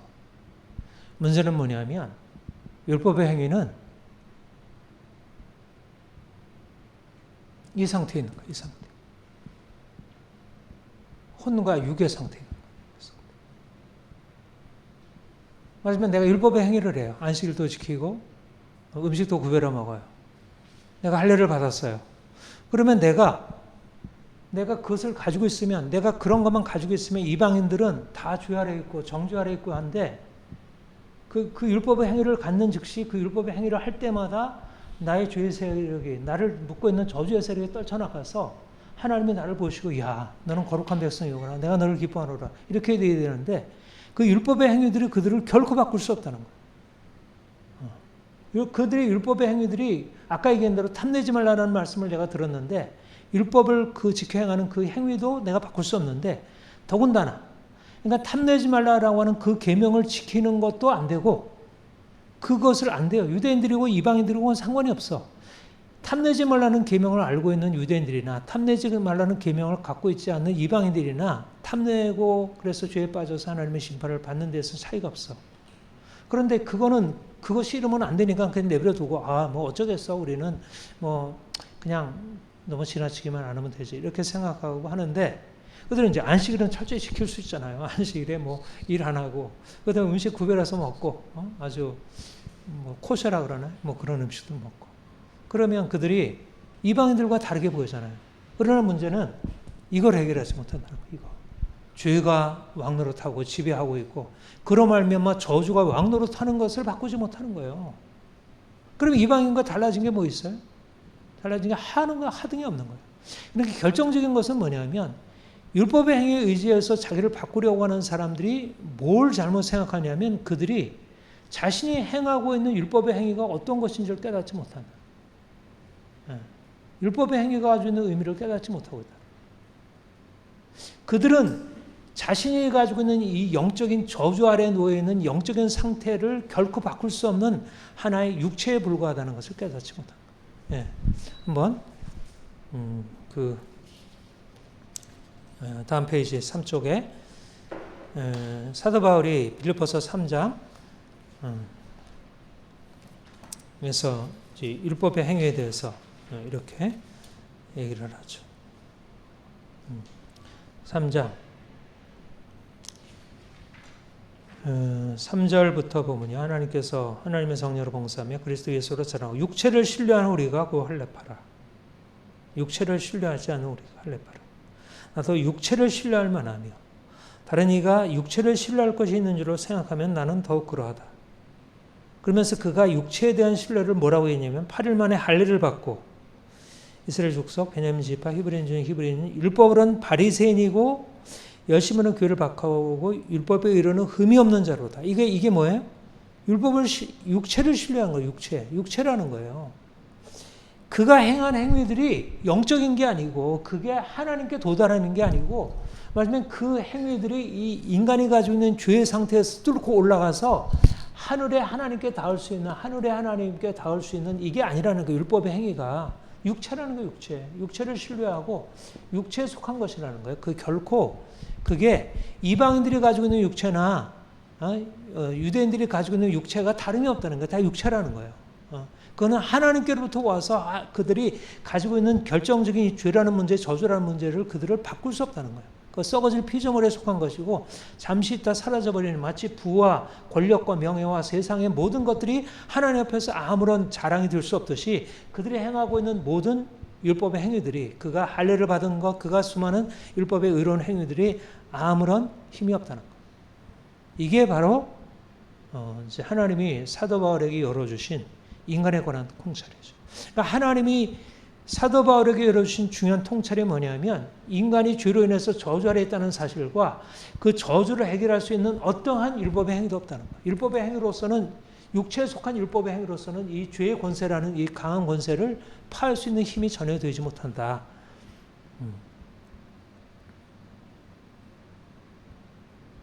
갈라디아서 6장 13절 한번 같이 읽어보겠습니다. 갈라디아서 점 앞에 6장 13절.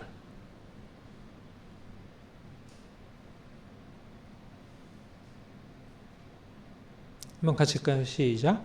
할례를 받은 그들이라도 스스로 율법은 지키지 아니하고 너에게 할례를 받게 하는 것은 그들에게 너에게 육체로 사랑하게 하라. 예. 그들이 사실은 율법을 할례를 받은 것, 할례를 받은 것으로 그들이 했지만 그들이 뭐를 하지 않아요? 율법을 지키지 않는 거예요. 예. 자 보세요. 이 율법의 행위는 그들의 육체는 바꿔요.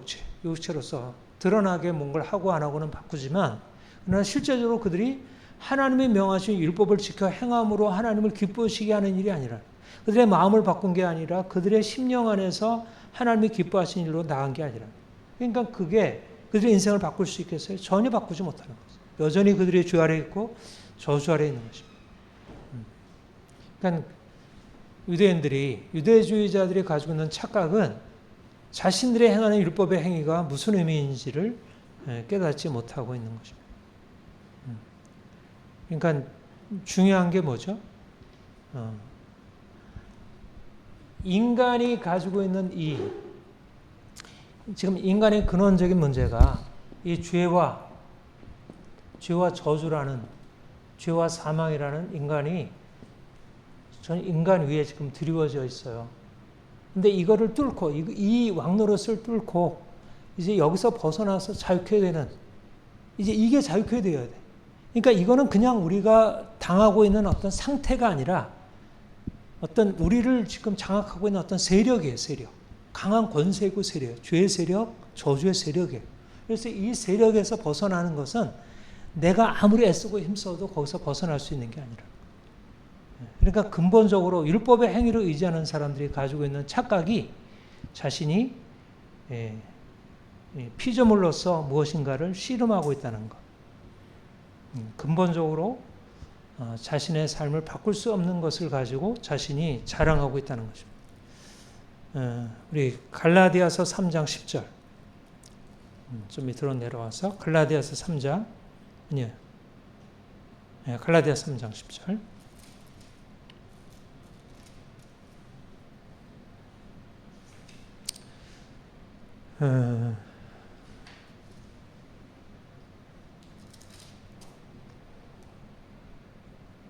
한번 같이 읽어봅시다. 시작. 무릇 율법의 행위에 속한 자들은 저주 아래 있나니 기록된 바 누구든지 율법의 행위에 속므로 온갖 일을 행하지 않는 자는 저주 아래 있는 자라 하였습니다. 예. 여기 잘 보세요. 그러니까 율법의 행위에 속한 자들, 유대인들, 유대주의자들이 율법의 행위, 안식일, 할례, 음식 이런 것을 가지고 자신들의 의인이라고 생각하고 이방인들과 자신들은 구별되어서 하나님이 그들을 기뻐하신다 착각을 했어요. 그런데 실상은 뭐예요? 율법의 행위에 속한 자들은 저주 아래 있다는 거예요. 기록된 바 누구든지 율법에 기록된 대로 모든 일 항상 행하지 않은 자는 저주 아래 있습니다. 무슨 말이죠? 아까 얘기한 대로 그들이 할례를 지키지만 할례를 가지고 있지만 그들은 율법을 지키지 않는다. 여기도 그들이 율법의 행위에 속해 있지만 그들은 율법을 지키지 않는다. 그러니까 둘 다 율법이죠. 이것도 율법이고 그들이 하나님의 계명을 지켜 행하는 것도 율법이에요. 근데 이 율법의 행위는 어떤 것이에요? 외적인 행위에 불과하고 실제적으로 마음을 바꾸는 것이 아닌가. 말하자면 하나님께로부터 내려와서 하나님께로 나아가게 되는 것이 되지 못한다는. 그러니까 중요한 문제는 뭐냐면 하나님이 지금 정죄하시고 저주하시잖아요. 근데 하나님이 정죄하시고 저주하시는 것을 넘어서 하나님이 나를 인정하실 것으로 들어가야 하는데 내가 가지고 있는 그 행위가 하나님께로 나아갈 수 있는 힘이 없다는 거죠. 그러니까 그들은 율법의 행위는 지키는데 내가 할 수 있는 건 해요. 그러나 정작 하나님의 명하신 것을 지켜 행하는 죄인이 의인이 되어서 실질적으로 하나님이 기뻐하시는 삶으로 들어가지 못하는 거예요. 인간이 아무리 노력하고 애써도 결국 하나님의 마음을 움직일 수 없다는 거예요. 내 노력이 결코 하나님의 마음을 바꿀 수 없고 하나님의 진노를 돌이킬 수 없다는 거예요. 이 사실을 아는 게 중요합니다. 그러니까 문제는 뭐예요? 처음에 여러분들이 얘기한 대로 인생의 문제는 하나님이 문제라는 거예요. 하나님이 우리를 바라보시는 게 문제라는 거예요. 우리의 문제는. 그분의 마음을 돌이킬 방법이 없으면 안 된다는 거예요. 내가 아이가 잘못해가지고 엄마가 화가 났어. 그러면 아이가 뭐 아무리 뭐 이렇게 저렇게 아무리 애쓰고 노력하고 뭐 공부도 하고 나가서 이러저렇게 아무리 해도 엄마가 계속 화가 나 있어. 그러면 아이는 살 길이 없어. 너무 고통스러워. 마찬가지로 하나님이 화가 나 있는 거. 하나님이 화를 내시고 하나님이 내가 마음이 안 바뀌었어. 너는 그래봐야 소용이 없어. 네가 뭐 아무리 이러저런 거 해봐야 나는 너에 대해서 전혀 마음이 움직임이 없어. 네가 행하는 것에 대해서 내가 오히려 화가 나. 왜냐면 내 생각을 안 하고 자기가 뭔가 하겠다고 하니까 자꾸. 엉뚱한 일을 하고 있으니까.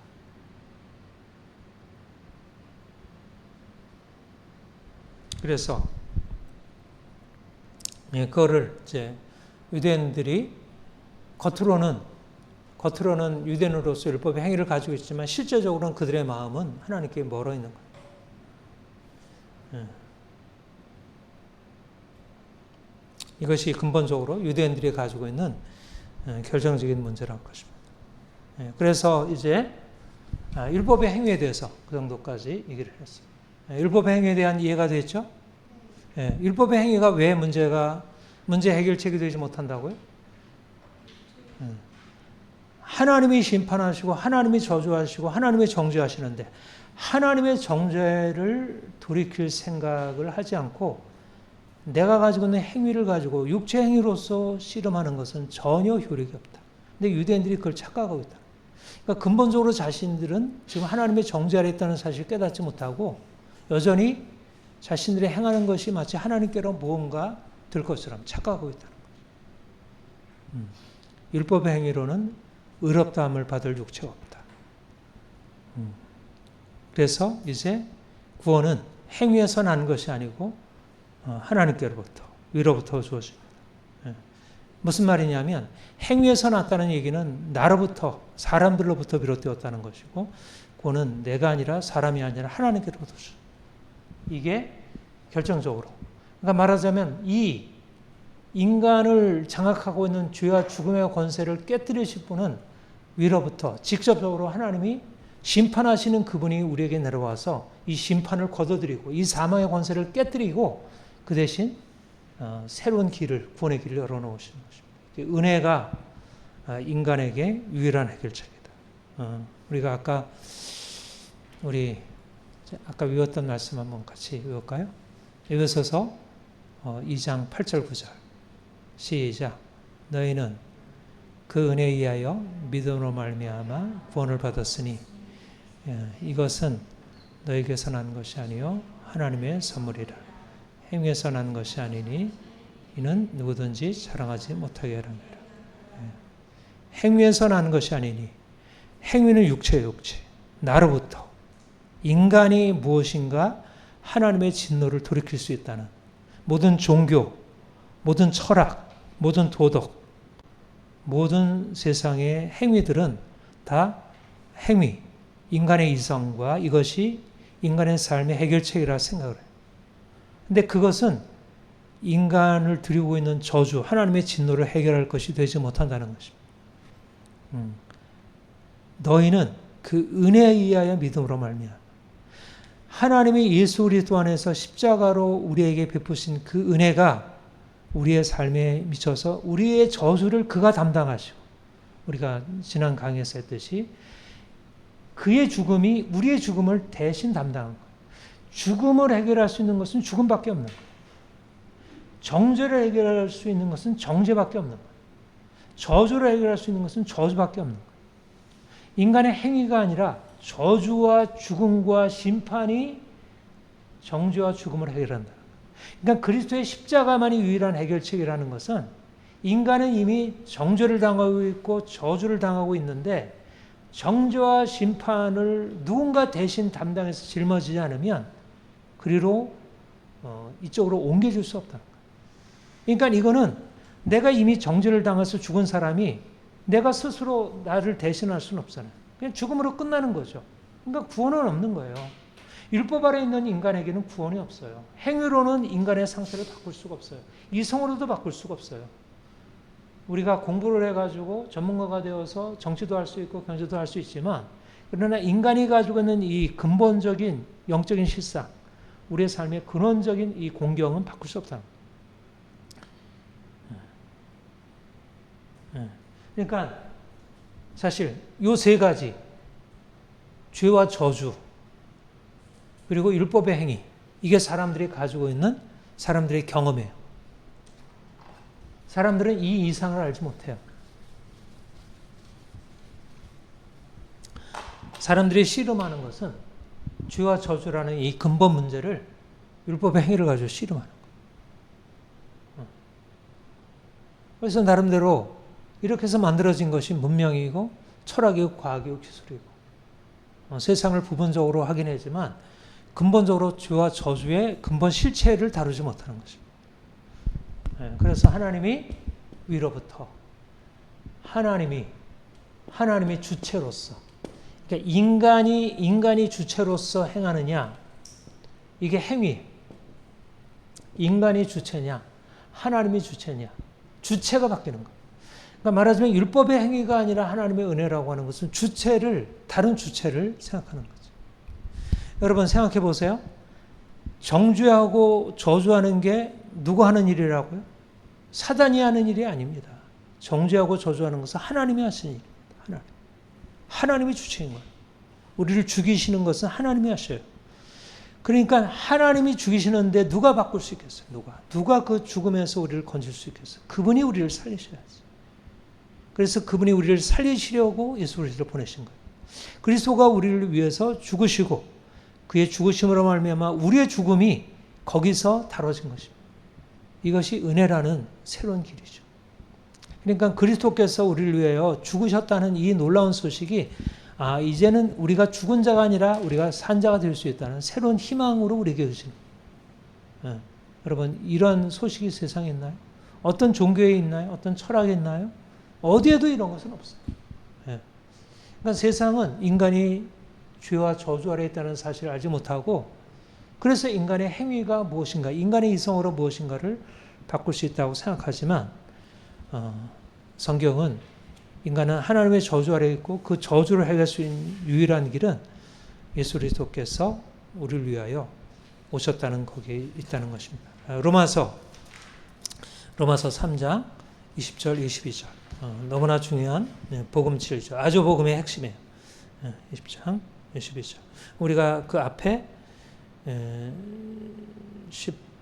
19절에도 율법의 심판에 대한 얘기를 했고 그 다음에 20절 오늘 사실 바로 이것을 다 설명을 한 건데 앞에서 율법의 행위로 그 앞에 그러니까 19절 설명했고 율법의 정죄 설명했고 그 다음에 20절 설명, 율법의 행위에 대해서 설명했고 그 다음에 21절 22절 같이 읽겠습니다. 시작. 이제는 율법에 하나님의 한 의가 나타났으니 율법과 선지자들에게 증거를 받은 것이라. 곧 그리스도를 믿음으로 말미암아 모든 믿는 자에게 미치는 하나님의 의니 차별이 없느니라. 이 말은 앞에 19절에 심판 아래 있다. 그래서 심판 안에서 벗어나서 의롭다함을 얻을 수 있는 길들이 있느냐? 율법의 행위로는 안 된다. 그리고 나서 이제 그 의가 나타났다. 예수 그리스도 안에서 나타났다. 믿는 자에게 나타났다. 그렇게 말씀을 했어요. 그 다음에 23절부터 24절까지 같이 읽겠습니다. 시작. 모든 사람이 죄를 범하였음에 하나님의 영광에 이르지 못하더니 그리스도 예수 안에 있는 성령으로 말미암아 하나님의 은혜로 값없이 의롭다함을 얻은 자 되었느니라. 아까 얘기한 대로 율법의 행위로는 율법의 저주에서부터 벗어날 수 없다는 거예요. 자 보세요. 율법의 저주라는 우리의 공경이 있어요. 근데 율법의 행위로는 율법의 저주를 당할 수 없다는 거예요. 그러니까 그래서 율법은 안 된다는 거예요. 율법은 우리를 저주하는 일에 있어서 능하지만 우리가 율법을 아무리 바라보고 그것을 가지고 하나님을 만족시키려고 해도 그것이 하나님께 만족이 되지 않는다는 거예요. 그래서 전혀 다른 율법 외에 전혀 다른 하나님의 의가 나타나서 결국 예수 그리스도를 믿음으로 말미암아 의롭다함을 얻게 되었다. 이게 놀라운 복음이 말씀하는 구원입니다. 그러니까 행위냐 은혜냐 하나님이 우리에게 주신 은혜를 붙드느냐 아니면 행위를 붙드느냐, 이것이 사실은 가장 결정적인 우리의 노선의 차이입니다. 우리가 주님을 알기 전에는 우리의 삶의 문제를 해결하기 위해서 행위를 붙들었다면, 우리가 주님을 통해서 복음을 통하여 우리 은혜를 알게 되어서 이제 은혜 안으로 나아가는 거죠. 여러분, 행위가 아니라 하나님의 은혜로 구원을 받는다는 게 사람들에게 알려질 수 있는 당연한 진리일까요? 당연하지 않다는 거예요. 왜 당연하지 않냐면 사람들은 행위가 당연해. 행한 대로 보응받는 게 당연해요.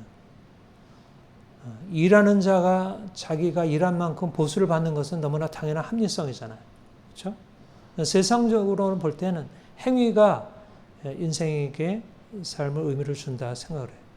그런데 일한 것이 없이 하나님이 값없이 우리를 구원하신다는 사실에 대해서 사람들이 받아들이기 어려워요. 자, 그 4장 4절부터 8절까지 우리 한번 같이 읽겠습니다. 시작. 일하는 자에게는 그 삭시 은혜로 여기지니 아니하고 보수로 여기지니와 일을 아니할지라도 경건하지 아니한 자를 의롭다 하시는 이를 믿는 자에게는 그의 믿음을 의로 여기시나니, 일한 것이 없이 하나님께 의로 여기심을 받는 사람의 복에 대하여 다윗이 말한 바, 불법의 사하심을 받고 죄가 가려주심을 받는 사람은 복이 있고 주께서 그 죄를 인정하실 사람은 복이 있도다. 예. 여기에서 뭐를 말하냐면,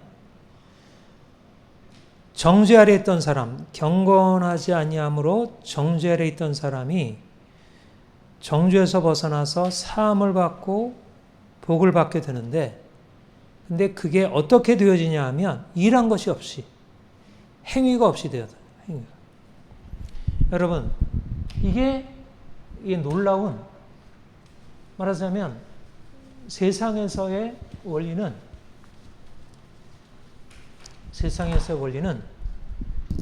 행위에 대해서 보상이 주어집니다. 말하자면 생명, 복.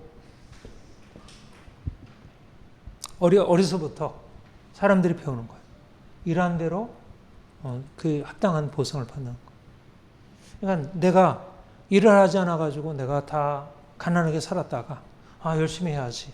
열심히 일을 해가지고 보상을 받아서 올라가는 거예요. 그러니까 그거는 우리 편에서 너무나 당연한 거예요. 근데 성경은 우리에게 말하기를 그게 방법이 아니라, 이제 네가 이제까지 일을 안 해서 네가 보상을 받지 못했는데 이제부터 네가 예수를 믿고 잘 일을 하면 내가 너에게 상을 주리라. 이게 하나님의 답이 아니라,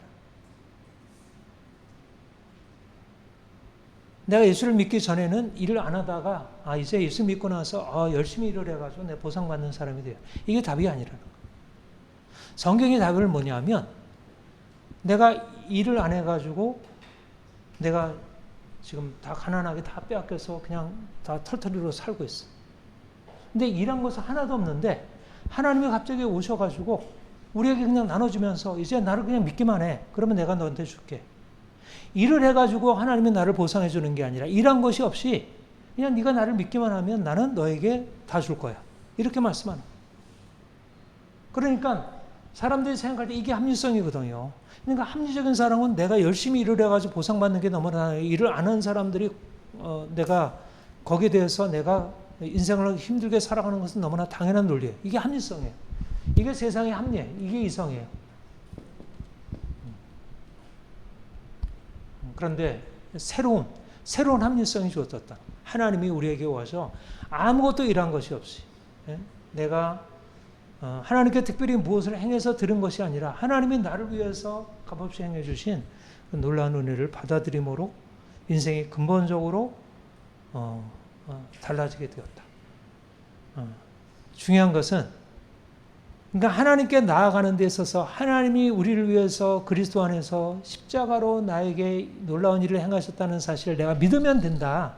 내가 이제까지 행한 것이 없을지라도 내가 믿으면 된다.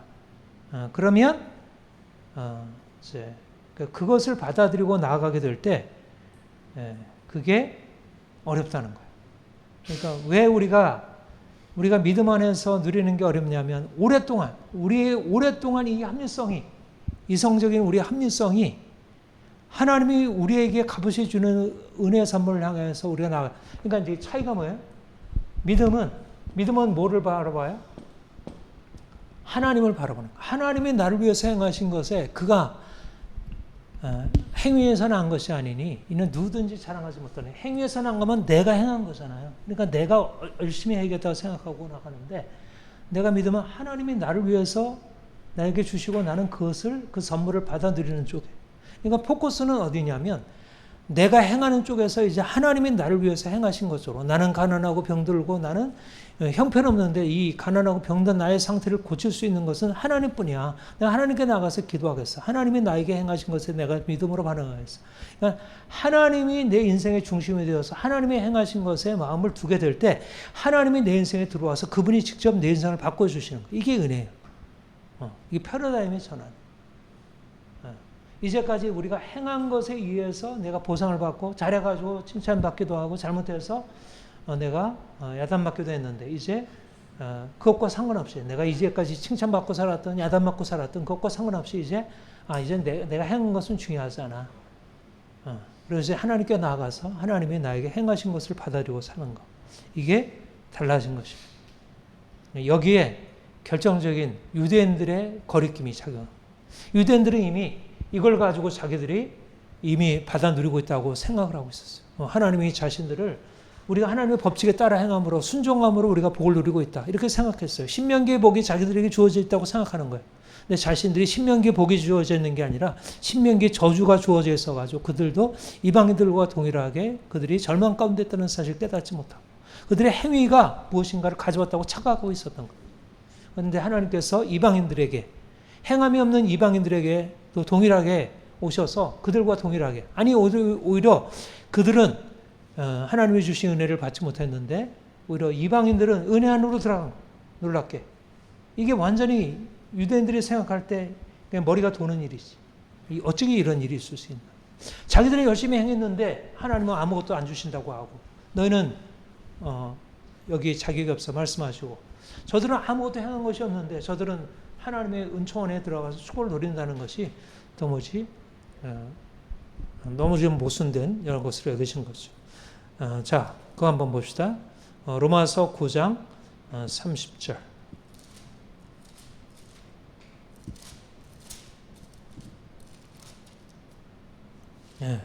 여기 보면 이스라엘 백성들이 유대인들이 복음 앞에 어떻게 반응했는지 보여요. 그들은 율법의 행위를 가지고 반응했어요.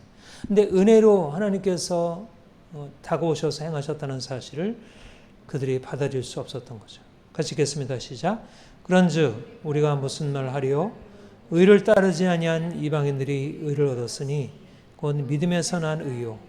의의 법을 따라간 이스라엘은 율법에 이르지 못했으니 어찌 그리하였느냐?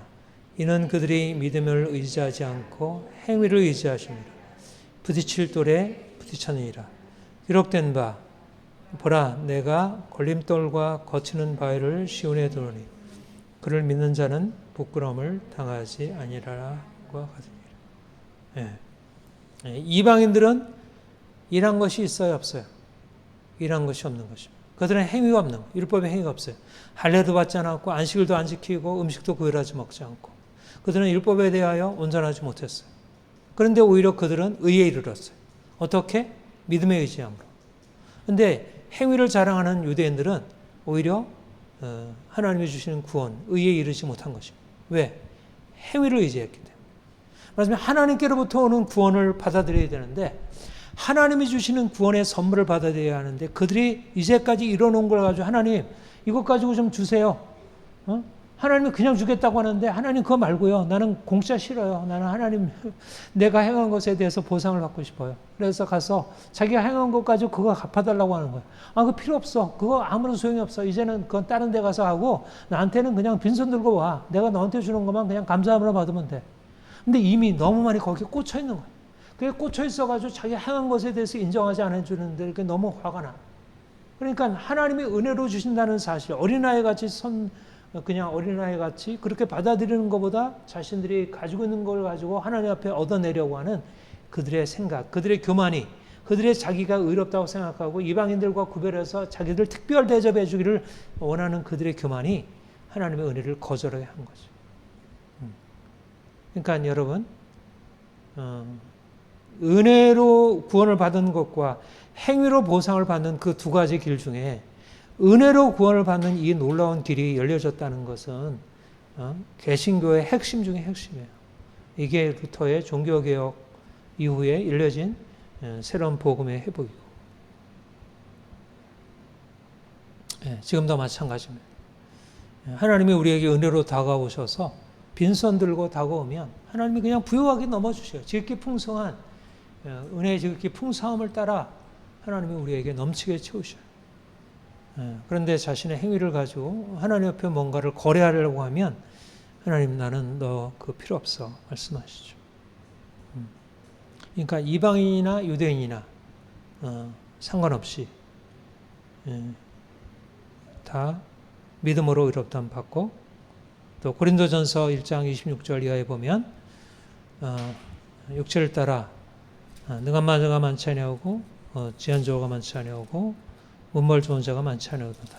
그러나 하나님께서 세상에 미련한 자를 택하사 지는 자를 부끄럽게 하시고, 세상에 약한 자들을 택하사 강한 자를 부끄럽게 하시고, 하나님께서 세상에 천한 것들과 멸시받는 것들과 없는 것들을 택하사 있는 것들을 폐하시네. 그 다음에 29절 뭐라고 했죠? 이는 아무 육체도 하나님 앞에서 자랑하지 못하게 합니다. 아까 행위에서 난 것이 아니하니 누구든지 자랑하지 못하게 합니다. 무슨 말입니까? 자랑한다는 무슨 의미죠? 자랑한다는 말은 내가 주체라는 거예요. 내가 했다는 거, 내가. 그러니까 은혜로 들어갈 때 가장 핵심은 내가 했다는 것이 깨어져야 돼. 내가 했다는 것이 깨어지고 하나님이 하셨습니다. 하나님이 하십니다가 열려져야 돼. 그러니까는 상관없는 거예요. 내가 못한 건 상관없어요. 내가 가난해도 상관없고, 내가 지식이 없어도 상관없고, 내가 해온 것이 아무것도 없어도 상관없어요. 하나님이 우리에게 행하신 것을 얻는 믿음이면 누구나 그 은혜 안에서 이루어지는 엄청난 것이 부어지는 거죠. 예. 자, 말하자면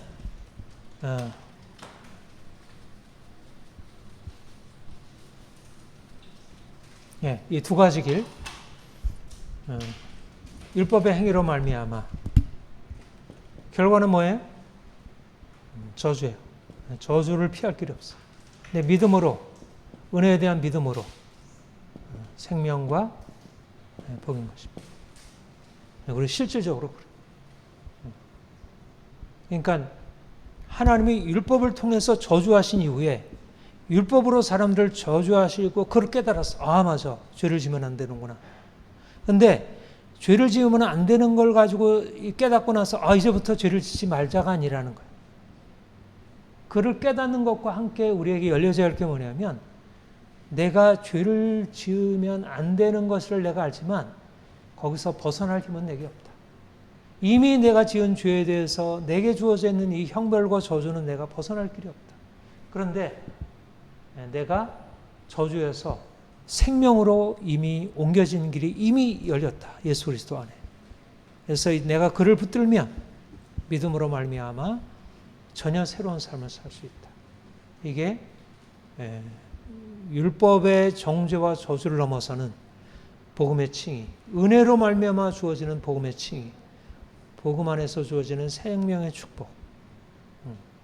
그러니까 율법의 정죄와 복음의 칭의가 선명하게 대조하면서, 율법의 정죄 없이는 복음의 칭의도 없지만 복음의 칭의 안에서는 율법의 정죄로서 볼 수 없는 엄청난 아름다움과 영광이, 율법의 정죄만 해도 엄청난 영광이 있는데 율법의 정죄와 비교할 수 없는 엄청난 영광과 아름다움이 있어요. 그러니까 우리 그리스도인들은 율법을 넘어서 복음 안에 열려져 있는 이 새로운 가능성, 내가 아무것도 아니고 하나님이 이미 하셨다는 이 새로운 가능성으로 인해서 전혀 새로운 삶을 살 수 있다는 것입니다. 예. 은혜는 육체 행위의 조건을 넘어선 영의 문제이고 하나님의 차원이 우리에게 열린 것입니다. 예, 거기까지 하겠습니다. 네. 그러면 우리 잠시